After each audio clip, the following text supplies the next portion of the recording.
Mari kita berdoa.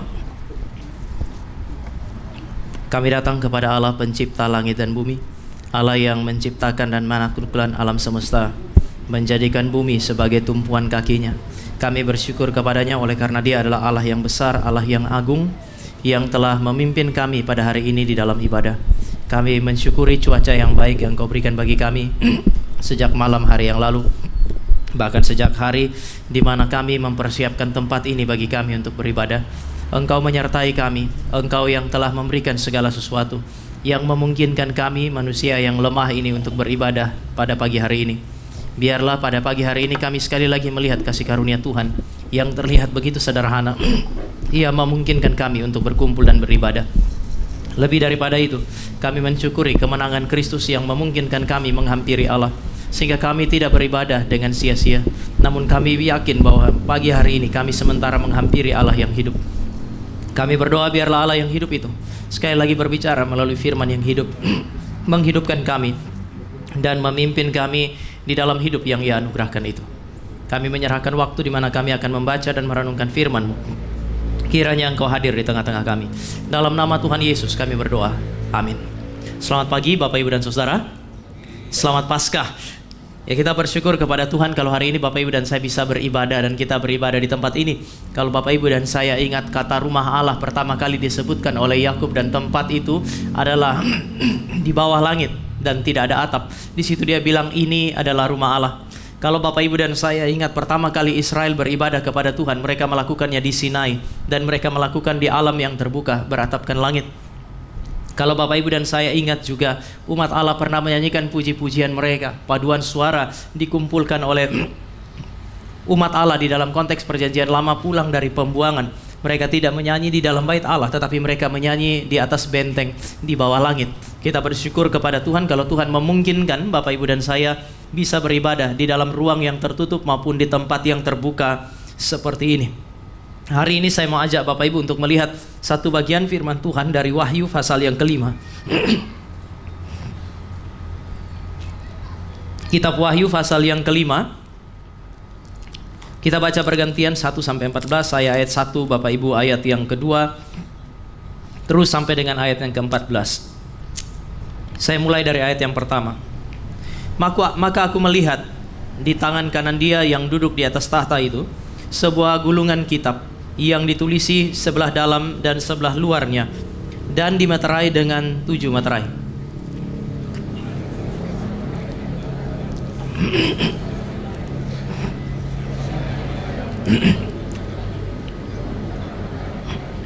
Tetapi tidak ada seorang pun yang di sorga atau yang di bumi atau yang di bawah bumi yang dapat membuka gulungan kitab itu atau yang dapat melihat sebelah dalamnya.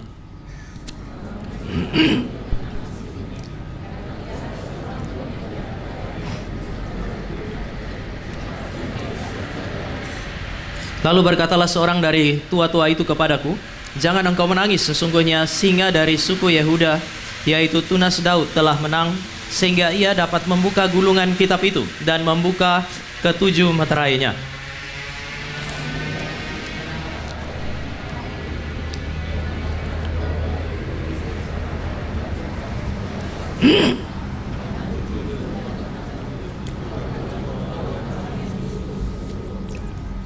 Lalu datanglah anak domba itu dan menerima gulungan kitab itu dari tangan Dia yang duduk di atas tahta itu.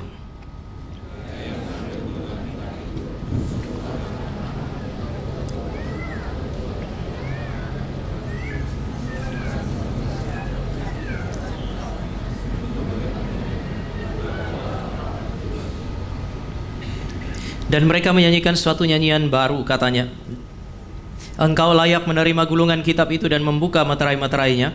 Engkau telah disembelih dan dengan darahmu engkau telah membeli mereka bagi Allah dari tiap-tiap suku dan bahasa dan kaum dan bangsa.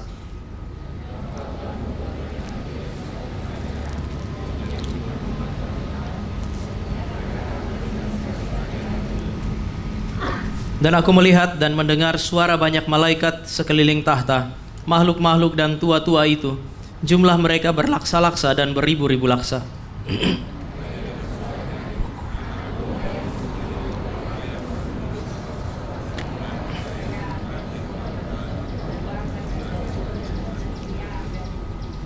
Dan aku mendengar semua makhluk yang di sorga dan yang di bumi, dan yang di bawah bumi, dan yang di laut, dan semua yang ada di dalamnya berkata, bagi Dia yang duduk di atas tahta, dan bagi Anak Domba, adalah puji-pujian dan hormat dan kemuliaan dan kuasa sampai selama-lamanya.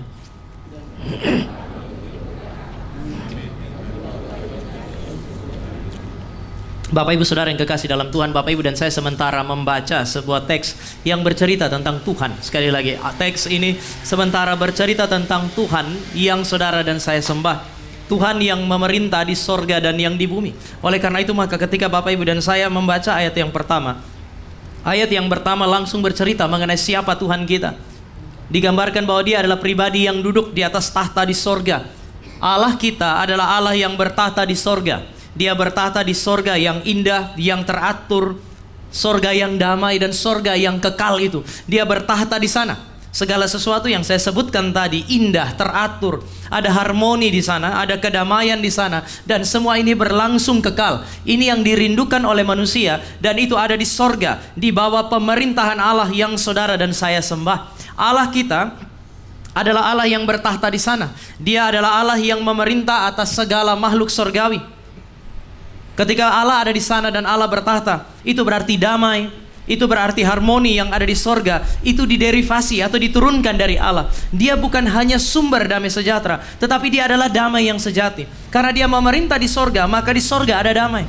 Damai di sorga tidak bersumber dari makhluk-makhluk sorgawi yang memuji Dia. Damai dan harmoni yang ada di sorga bersumber dari Allah ini. Allah kita adalah Allah Tritunggal, satu Allah, tiga pribadi. Tiga pribadi yang berbeda adalah satu Allah yang sama. Ada harmoni yang begitu indah. Harmoni di sorga. Datang di antara makhluk sorgawi yang berbeda-beda itu datang atau diderivasi dari satu pribadi Allah yang sama, yakni Allah Tritunggal. Tetapi teks ini juga bercerita kepada saudara dan saya bahwa inti sorga, inti daripada kelimpahan di sorga adalah kehadiran Allah dan pemerintahan Allah. Kalau hari ini saudara dan saya ada di bumi, menginginkan apa yang disebut sebagai harmoni.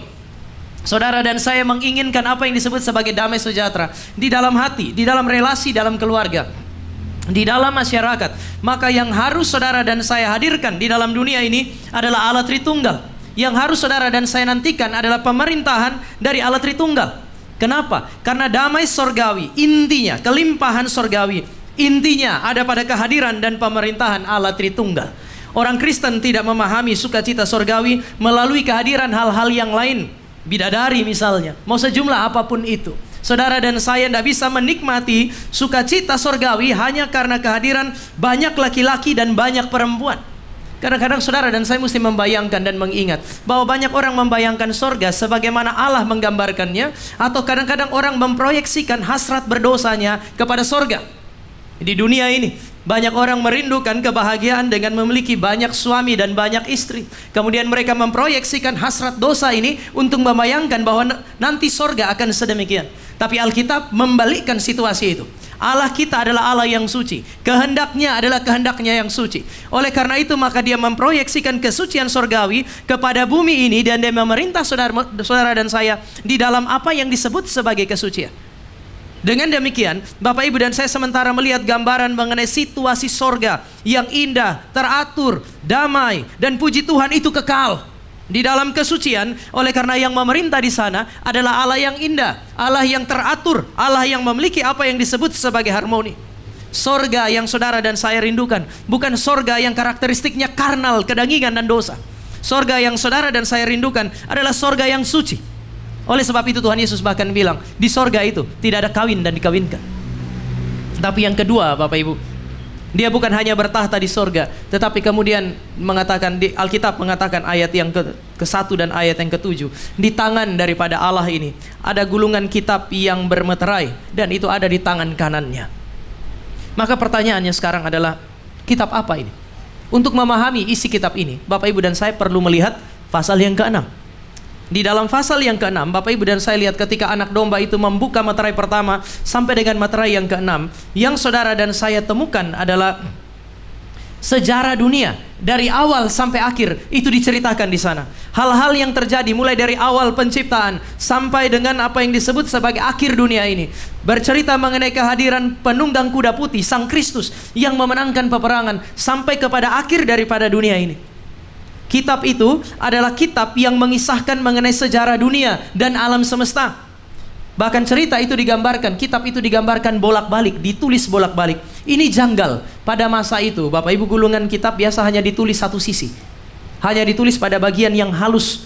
Sehingga kalau Bapak Ibu dan saya lihat dari luar, itu tak ada tulisan. Kita mesti buka, baru ada tulisan di dalamnya. Tetapi kelihatannya kitab ini begitu padat. Tidak cukup hanya bagian depannya, maka dituliskan bagian luarnya. Seorang penafsir mengatakan ini bicara mengenai buku yang berisi atau tulisan yang berisi sejarah umat manusia, sejarah alam semesta. Ini adalah sejarah seluruh dunia. Ini adalah sejarah segala zaman. Ini adalah sejarah dari alfa sampai omega, dari awal sampai akhir. Dan itu adalah sejarah dunia. Dan kalau Bapak Ibu lihat di dalam pasal 6, dari awal sampai akhir sejak kejatuhan, di dalam dunia ini sejarah mencatat tidak ada damai sejahtera. Kontras. Di sorga ada damai. Di sorga ada harmoni. Di dalam dunia ini, saudara dan saya menemukan kekacauan. Saudara dan saya akan terus-menerus mendengarkan mengenai perang. Kalau Bapak Ibu dan saya terus baca sampai pasal 6, ada kemahalan di sana, ada kemiskinan, ada kelaparan, ada penyakit, ada bencana, bahkan ada kematian.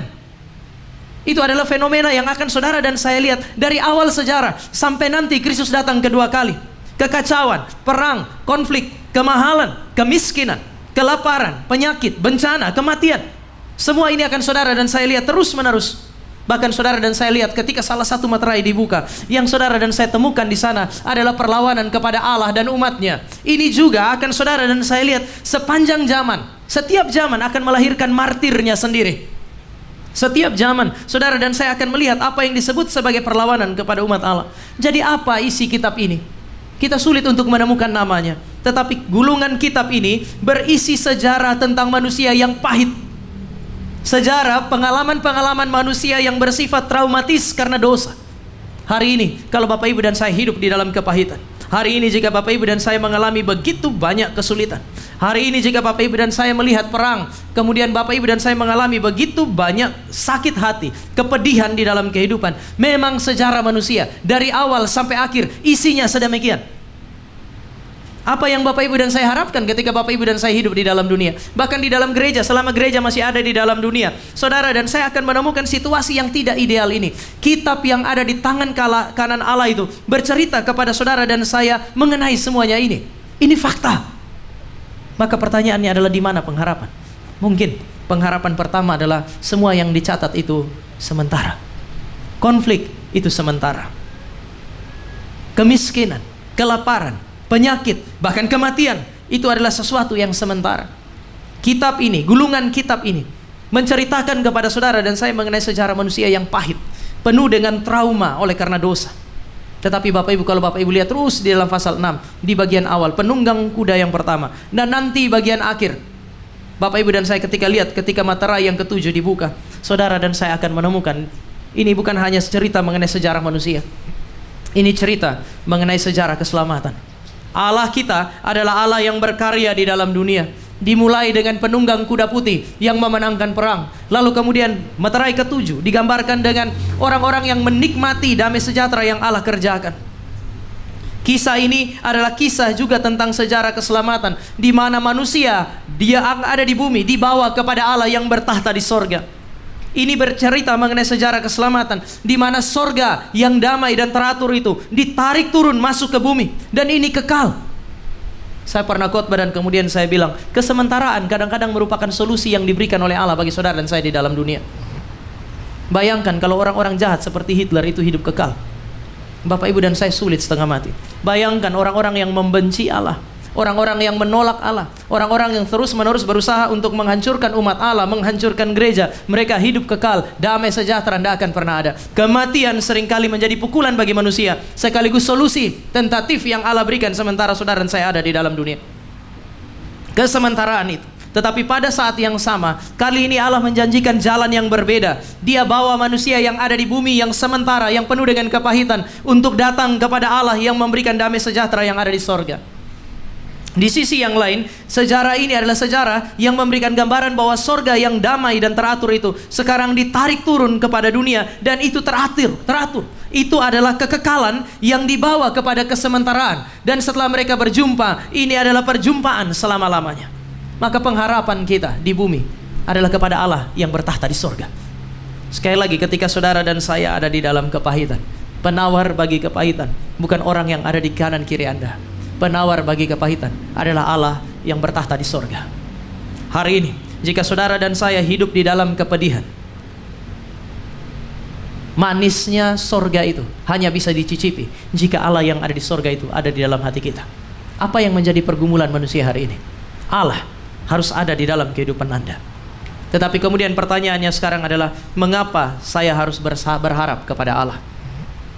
Yang pertama, Bapak Ibu, teks yang saudara dan saya bercerita bahwa kepahitan dan perlawanan terhadap Allah dan umat Allah tidak dapat menggagalkan rencana kemenangan Allah. Allah menyatakan kemenangannya di dalam alam semesta. Kepahitan yang saudara dan saya alami, perlawanan yang diberikan dunia terhadap Allah dan terhadap saudara dan saya sebagai umat Allah, tidak akan pernah bisa menggagalkan rencana Allah, dan tidak mungkin bisa menggagalkan kemenangan Allah di dalam dunia ini. Bapak Ibu, digambarkan di sana bahwa gulungan kitab itu berisi sejarah, dan itu ada di dalam genggaman tangan kanan Allah. Tangan kanan adalah gambaran mengenai tangan yang perkasa, tangan yang kuat, dan itu bukan tangan manusia, tetapi itu adalah tangan Allah. Di dalam dunia ini ada banyak penguasa, banyak orang yang berusaha untuk menulis sejarah, tetapi Alkitab mencatat situasi yang berbeda di dalam Wahyu pasal yang ke-5. Gulungan kitab yang menceritakan mengenai sejarah manusia, bahkan yang pahit itu, sekarang digambarkan ada di dalam genggaman tangan kanan Allah yang kuat. Apa maksudnya kitab berisi sejarah itu ada di tangan kanan Allah? Yang pertama, itu berarti Allah adalah penulis sejarah. Oleh sebab itu, gulungan kitab itu ada di tangannya. Dia yang menuliskan sejarah. Dia yang menuliskan jalan hidup Bapak Ibu dan saya, termasuk yang paling pahit sekalipun. Dan Bapak Ibu, menarik, kitab itu ditulis bolak-balik.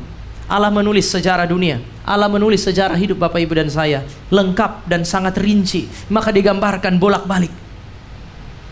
Bagi saya ini penghiburan. Kalau dia tuliskan segala sesuatu begitu lengkap, begitu rinci, semua ada di tangannya, itu berarti tidak ada kepahitan dan tidak ada sukacita yang terjadi secara kebetulan. Tidak ada yang Allah tidak tahu. Segala kesulitan yang saudara dan saya hadapi di dalam kehidupan personal, di dalam kehidupan keluarga, di dalam gereja, bahkan di dalam kehidupan berbangsa dan bernegara, tidak ada yang mengejutkan Allah kita. Dia tahu sejarah karena semua ditentukan oleh Dia. Dia berdaulat atas sejarah. Tidak ada yang kebetulan. Dan tidak ada yang tidak diketahui oleh Allah. Pergumulan Gary Cikarang sampai hari ini, kadang-kadang saudara dan saya tidak tahu persis apa itu. Allah tahu. Kenapa? Karena Dia yang tulis. Tetapi kalau Dia yang tulis, Dia tulis begitu detail, Dia tulis begitu rinci, sehingga bahkan gulungan kitab itu digambarkan seperti gulungan kitab yang mungkin bahkan tidak dapat menampung seluruh rancangan Allah. Karena Dia tulis dengan sangat rinci, itu mengandaikan Dia tahu. Itu berarti Dia tahu segala sesuatu, Dia memperhatikan segala sesuatu. Itu sebab Bapak Ibu dan saya lihat di dalam Alkitab, Tuhan Yesus bilang begini, Tuhan memperhatikan burung, Tuhan memperhatikan bunga. Lalu kemudian Dia bilang, Tuhan memperhatikan engkau. Dunia ini pahit, dunia ini begitu sulit, tetapi Tuhan kita memperhatikan bunga. Dia memperhatikan burung. Dia perhatikan bunga, Dia dandani lebih daripada Salomo. Dia perhatikan burung sehingga burung tidak bekerja seperti petani, tapi tetap bisa makan. Apalagi manusia.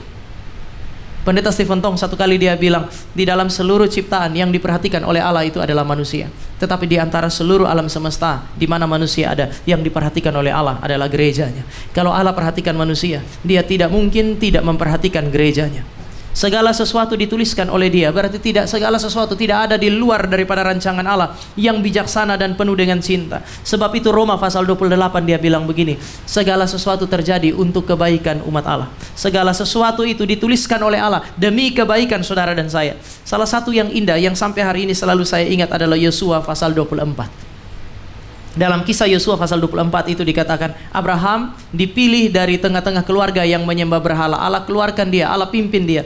Kepada Abraham diberikan Ishak, kepada Ishak diberikan Esau dan Yakub. Lalu kemudian kalau Bapak Ibu lihat cerita Yosua, Yosua punya cerita sampai setelah itu menarik. Kepada Esau diberikan pegunungan Seir, tetapi Yakub pergi ke Mesir. Apakah Yakub pergi ke Mesir untuk jadi raja? Gak ada yang tahu. Bapak Ibu dan saya tahu karena Bapak Ibu dan saya baca kitab yang telah diwahyukan oleh Allah.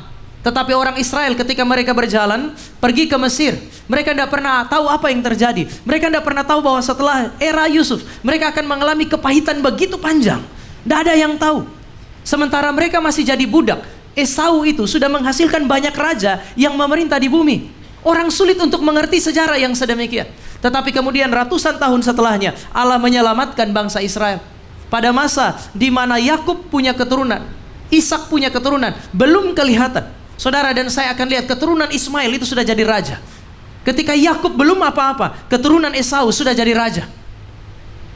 Tetapi Allah menulis sejarah kehidupan Israel dengan baik, dengan begitu teliti. Segala sesuatu ada di dalam rancangan Allah. Bapak Ibu, jika Bapak Ibu dan saya berbahagia hari ini, bersyukurlah karena itu dituliskan oleh Allah bagi kita. Jika hari ini Anda bergumul, datanglah kepada Tuhan. Kenapa? Karena sejarah ini, sejarah kehidupan kita, kepahitan yang saudara dan saya alami tidak terjadi di luar rancangan Allah. Kitab itu ada di tangan kanan Allah. Berarti Allah kita bukan hanya menulis sejarah, tapi Dia berdaulat atas sejarah. Ditulis bolak-balik. Berarti begitu lengkap, sudah lengkap, maka tidak bisa ditambah, tidak bisa dikurang, tidak dapat diubah. Apa yang ditulis oleh Allah, apa yang dicatat oleh Allah untuk terjadi di dalam alam semesta ini, itu tidak dapat diubah oleh siapapun. Ini mirip seperti dua loh batu, Bapak Ibu. Dua loh batu yang diberikan oleh Allah kepada Musa, itu ditulis bolak-balik. Mengandaikan apa yang disebut sebagai kesempurnaan. Sempurna rencana Allah bagi Bapak Ibu dan saya. Rancangan Allah yang baik tentang kemenangan yang akan dinikmati oleh umat Allah, itu tidak dapat diintervensi, tidak dapat diubah oleh rencana jahat iblis dan manusia. Bukankah ini puji Tuhan? Kakak daripada mama saya, kami 3 hari baru, tadi malam saya baru berhenti karena persiapan, tetapi dia kena cancer. Keluarga besar kami dari pihak mama, sebagian besar yang di atas kami itu meninggal karena cancer. Yang sekarang ini sementara bergumul itu kena di sini dan rahangnya dia itu sampai sudah mulai ada bolong gitu. Waktu dia kritis selama beberapa hari ini selalu ada ibadah gitu. Hari pertama dia tidak bisa ngomong, tapi hari kedua apa yang bengkak di sini itu seperti pecah, lalu dia bisa ngomong. Waktu dia bisa ngomong, kemudian saya habis sampaikan firman, kami sharing sebentar tentang firman, lalu kemudian dia duduk. Waktu dia duduk, dia bilang begini, berapa hari ini dia sudah punya cucu. Dia bilang berapa hari ini saya bergumul sekali. Lalu kemudian dengan menangis dia bilang, saya panggil cucu saya. Waktu saya panggil cucu saya, dia bilang mungkin ini hari-hari terakhirnya saya. Saya tidak tahu apa yang akan terjadi dengan saya. Mungkin ini hari-hari terakhirnya saya. Tapi saya tahu saya ini pernah hilang. Tuhan sudah ketemu saya. Saya hanya minta satu, supaya di tengah-tengah penderitaan setiap kali saya berteriak, kalian jangan sangkali Tuhan. Dan setiap kali saya berteriak, saya tidak akan menyangkali Tuhan. Ketika dia sampaikan itu, kemudian saya tutup renungan, saya bilang, apalagi yang kita mau tunggu? Kalau hari ini Tuhan panggil, namanya kami panggil To'o, paman, kakak dari mama laki-laki atau adik mama laki-laki di sana dipanggil To'o. Saya bilang kalau To'o dipanggil, harusnya saudara dan saya, kita semua ini masih bisa bersyukur. Kita lihat kelimpahan anugerah Tuhan di dalam hidup orang yang lagi menderita. Ada masa di mana dia berteriak-teriak, dan yang tidak tahan bukan hanya yang berteriak, tapi juga yang jaga. Tapi menjelang akhir hidupnya sampai hari ini, dia masih ada dalam kelemahan itu. Tapi dia bilang, kamu keturunannya saya, jangan menyangkali Tuhan karena lihat saya berteriak-teriak menderita. Berdoalah supaya saya sambil berteriak pada akhirnya mati tidak menyangkali Tuhan. Saudara, kadang-kadang Tuhan izinkan kepahitan, tapi rencananya sempurna bagi saudara dan saya. Jika engkau dan saya adalah umat pilihan Allah, satu yang pasti, Dia akan jaga sampai akhir hidup di tengah-tengah bahkan kepahitan. Allah kita adalah Allah yang berdaulat atas sejarah. Dia tulis sejarah sehingga kepahitan bahkan perlawanan aktif iblis, perlawanan aktif mereka yang melawan Allah tidak dapat mengubah rancangan Allah bagi saudara dan saya. Dan itu adalah rancangan kemenangan. Yang kedua yang saudara dan saya bisa belajar, kenapa berharap kepada Allah? Karena kemenangan di dalam sejarah yang direncanakan Allah itu telah tergenapi di dalam dan melalui Yesus Kristus. Kitab ini bermeterai, sejarah itu misteri. Bapak Ibu, habis ini apa yang terjadi kita nggak tahu. Yang saya tahu cuman panitia merencanakan habis ini ada makan pagi. Tapi apa yang terjadi setelah saudara dan saya makan, kita nggak tahu. Kita tidak pernah tahu apa itu. Sejarah adalah misteri, maka digambarkan gulungan kitab itu kemudian dimeterai dengan 7 meterai. Biasanya pakai 1 meterai saja sudah cukup untuk tidak boleh buka itu. Ini 7. Sulit sekali untuk dipahami sejarah yang dituliskan oleh Allah. Sulit terbuka. Saudara dan saya ingin memahami sejarah, tetapi sampai kapanpun sejarah adalah sebuah misteri. Apalagi mengenai sejarah keselamatan. Bapak Ibu, orang bertanya-tanya, bagaimana Allah itu bisa hadir di dalam sejarah dan berjumpa dengan manusia? Allah jumpa manusia. Kita sebut ini sebagai Immanuel. Dunia sampai hari ini menolak Kristus. Allah jadi manusia untuk tinggal bersama dengan kita, berjumpa dengan kita. Kenapa? Karena itu misteri dalam sejarah. Kitab Wahyu menceritakan, sampai hari ini masih misteri bagaimana Allah membawa sorga ke bumi, menghadirkan shalom di dalam dunia ini. Bagaimana mungkin dunia ini penuh dengan perang? Ada konflik di dalam dan di luar gereja. Bagaimana ada shalom? Bagaimana Allah bawa damai surgawi ke bumi ini? Sejarah penuh dengan misteri. Bagaimana itu? Saudara dan saya melihat sejarah dunia yang tidak kekal ini kemudian diisi oleh kekekalan. Mari kita lihat 1 Petrus pasal 1 ayat 10 sampai 12. Saudara dan saya akan menemukan, oh, sejarah keselamatan adalah misteri. 1 Petrus pasal 1. 1 Petrus pasal 1 ayat yang ke-10 sampai 12. Terkait sejarah keselamatan itu saya baca ayat 10. Keselamatan itulah yang diselidiki dan diteliti oleh nabi-nabi yang telah bernubuat tentang kasih karunia yang diuntukkan bagimu. Ayat 11.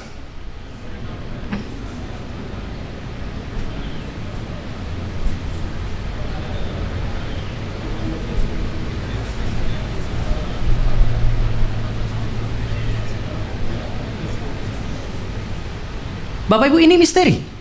Sejarah yang ditulis oleh Allah itu misteri. Sehingga ketika Allah buka kepada para nabi mengkhotbahkannya, para nabi menceritakannya. Setelah itu, setelah mereka ceritakan, mereka tidak paham sepenuhnya. Ayat 10 bilang mereka harus menyelidiki dan menelitinya. Mereka yang tulis, mereka yang menceritakan kepada umat. Habis mereka tulis, habis mereka cerita, mereka selidiki dan mereka teliti. Karena mereka tidak tahu bagaimana. Sejarah itu misteri. Itu manusia, para nabi. Mari kita baca ayat 12 sama-sama. 2, 2, 3. Kepada mereka telah dinyatakan bahwa mereka bukan melayani diri mereka sendiri, tetapi melayani kamu dan segala sesuatu yang diberitakan sekarang kepada kamu dengan perantaraan mereka yang oleh Roh Kudus yang diutus dari sorga menyampaikan berita Injil kepada kamu, yaitu hal-hal yang ingin diketahui oleh malaikat-malaikat. Ini bukan hanya rahasia bagi manusia. Sejarah keselamatan bahkan merupakan rahasia bagi para malaikat. Gak ada yang tahu. Makanya diceritakan di situ bahwa tidak ada satu makhluk di sorga, di bumi, di bawah bumi yang bisa buka kitab itu. Tidak ada yang bisa memahami sejarah keselamatan kecuali ada satu pribadi yang sudah menang. Anak domba Allah itu datang dan membuka kitab itu.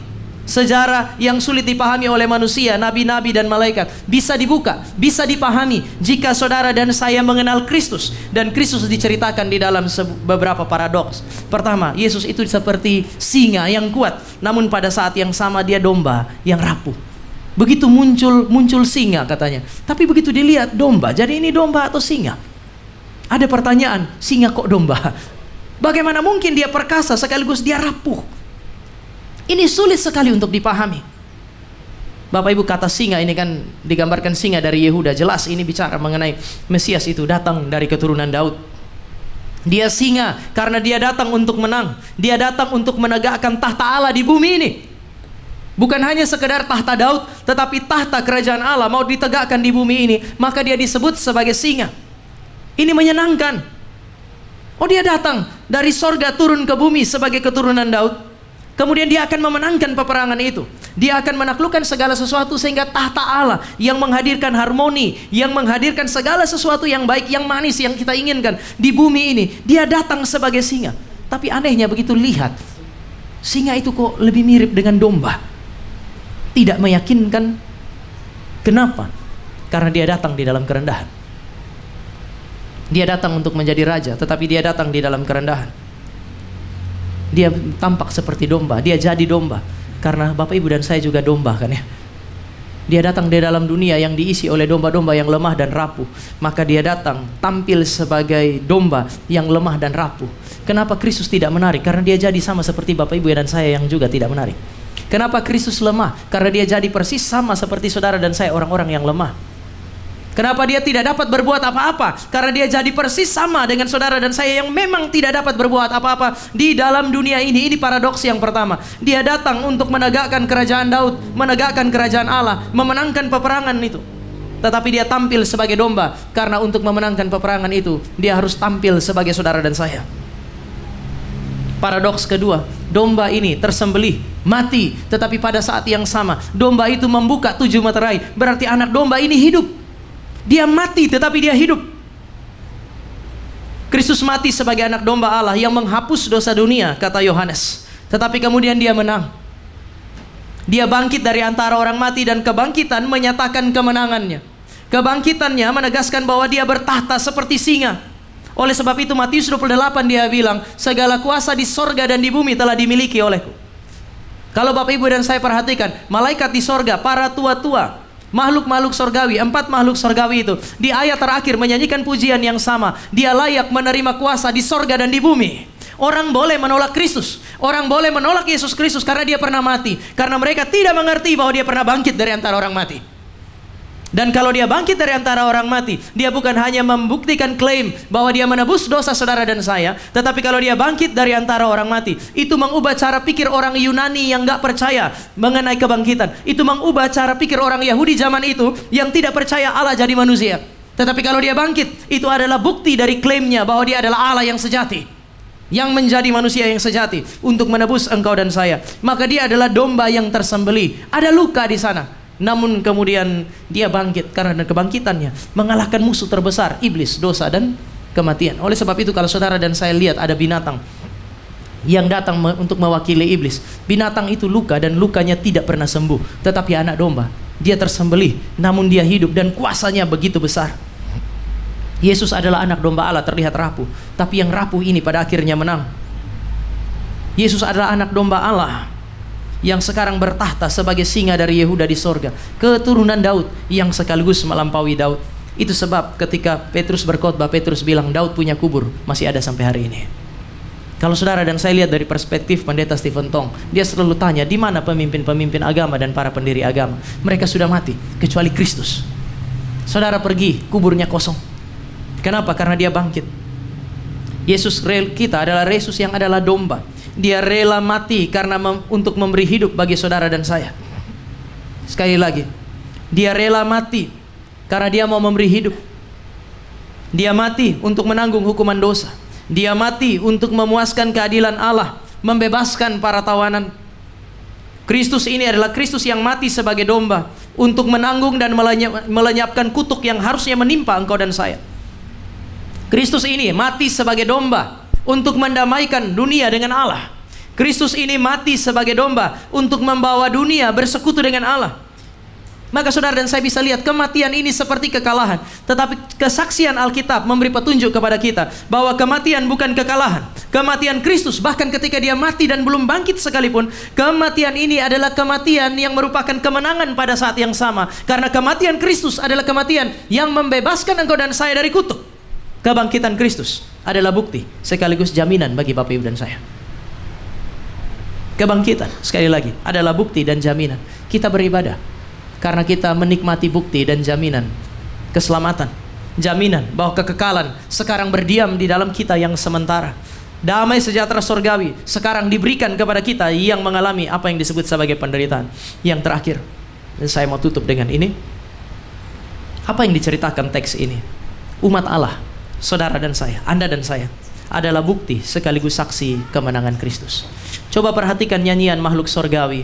Makhluk-makhluk sorga itu, tua-tua, malaikat, segala makhluk di bumi, di sorga, di bumi, di bawah bumi katanya. Sekarang setelah mereka memahami rahasia di dalam Kristus, apa yang mereka lakukan? Mereka berespon. Apa yang mereka lakukan adalah mereka bersorak sukacita. Ada sorak-sorai karena rencana keselamatan Allah bukan akan tergenapi, tetapi sudah tergenapi di dalam Kristus, anak domba itu. Mereka tersungkur semuanya tanpa terkecuali di sorga. Mereka tersungkur, mereka mengakui otoritas Kristus di sorga dan di bumi. Ini singa dari Yehuda. Pertanyaannya sekarang adalah, kalau makhluk sorgawi memberi respon sedemikian, mereka bersorak, mereka tersungkur. Pertanyaannya adalah, apa respon Anda dan saya sebagai umat Allah yang menerima kasih karunia? Yesus tidak mati untuk malaikat, Dia mati untuk Anda dan saya. Kalau malaikat berespon dengan sedemikian, apa yang harus saudara dan saya lakukan? Hanya satu yang saya mau ajak Bapak Ibu untuk lihat. Hidupi identitas sebagaimana seharusnya. Bapak Ibu, di dalam pujian dari para tua-tua itu mengatakan, mereka itu ditebus supaya mereka masuk di dalam kerajaan imam. Kerajaan imam adalah kerajaan di mana manusia dari segala bangsa, suku, bangsa, dan bahasa menjadi milik Allah. Mari kita lihat ayat yang ke-9. Dan mereka menyanyikan suatu nyanyian baru, katanya, engkau layak menerima gulungan kitab itu. Kenapa? Karena engkau telah disembelih, dan dengan darahmu engkau membeli mereka bagi Allah dari tiap-tiap suku, bangsa, kaum, dan bahasa. Bapak Ibu, ini kemenangan total. Manusia dari segala bangsa ditebus, berarti mereka menjadi milik Allah. Tetapi kalau mereka menjadi milik Allah, maka ini adalah bukti bahwa iblis kalah. Iblis telah diikat. Wahyu bercerita mengenai iblis diikat. Di dalam perjanjian lama, iblis itu begitu bebas. Satu-satunya bangsa yang bisa disebut sebagai milik Allah adalah Israel. Tetapi di dalam perjanjian baru, setelah Yesus bangkit dari antara orang mati, yang disebut sebagai umat Allah bukan cuma Israel. Yang disebut sebagai umat Allah adalah segala bangsa yang percaya kepada Kristus, termasuk engkau dan saya. Engkau dan saya adalah milik Allah. Hidup itu jadi seperti orang yang dimiliki oleh Allah. Bapak Ibu dan saya jangan hidup seolah-olah milik hidup kita adalah milik kita sendiri. Hidup seperti orang yang telah ditebus dan dimiliki oleh Allah adalah kewajiban daripada engkau dan saya. Tetapi kemudian bagaimana hidup sebagai orang yang dimiliki oleh Allah? Makhluk-makhluk sorgawi bilang dalam pujian mereka, semua mereka, manusia dari segala suku dan bangsa, laki-laki dan perempuan telah dijadikan sebagai imam. Wah, ini luar biasa. Perjanjian lama itu cuman Lewi jadi imam. Sekarang segala suku, bangsa, bahasa menjadi imam. Perjanjian lama cuman laki-laki jadi imam. Sekarang saudara saya menemukan perempuan pun disebut sebagai imam. Zaman itu 30 tahun ke atas disebut sebagai imam. Hari ini bahkan anak sekolah minggu adalah imam. Itu sebab kalau saudara dan saya panggil anak sekolah minggu melayani Tuhan, itu sesuatu yang boleh.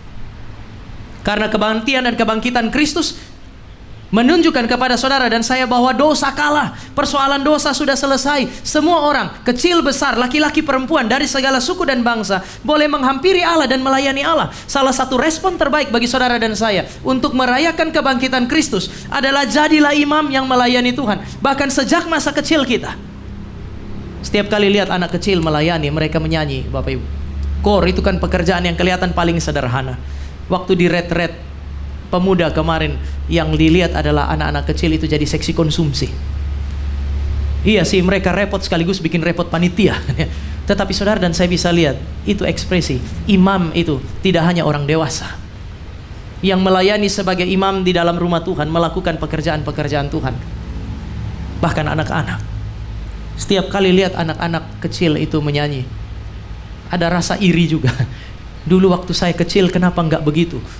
Mungkin kalau tanya orang tua saya, kenapa Tama enggak kayak begitu? Papa saya akan bilang, dia yang enggak mau. Enggak pernah mau. Tapi anak-anak yang saudara dan saya punya begitu berbahagia. Mereka menikmati kemenangan Kristus yang mati dan bangkit bagi mereka. Mereka melayani raja di atas segala raja itu. Tapi kalau anak-anak sedemikian, bagaimana Bapak Ibu dan saya? Total kalau kita ibadah di GRI Cikarang ini hampir 300. Berapa sih yang memberi diri untuk melayani Tuhan? Bapak Ibu bisa bilang, ya kami melayani di mana-mana. Saya setuju, melayani itu di mana-mana. Tapi ada satu tempat di mana Anda tidak boleh tidak melayani, rumah Tuhan. Imam melayani di dalam rumah Tuhan. Kasih diri Anda untuk melayani Dia yang bukan hanya mati bagi Anda, tetapi Dia sudah bangkit bagi Anda. Mari kita berdoa. Kami datang dan kami bersyukur kepada Tuhan yang mengasihi kami, Tuhan yang mencintai kami, dan yang telah memberikan hidupnya bagi kami. Kami bersyukur Dia mati untuk menebus kami, dan Dia bangkit untuk menunjukkan penebusan berhasil. Dia mati untuk membawa kami kepada Allah, dan Dia bangkit menunjukkan kepada kami Dia telah membawa kami, berhasil membawa kami kepada Tuhan. Tolong kami supaya kami menjadi umat Allah yang tahu memberi respon yang benar terhadap Allah yang benar ini. Di dalam nama Tuhan Yesus kami berdoa. Amin.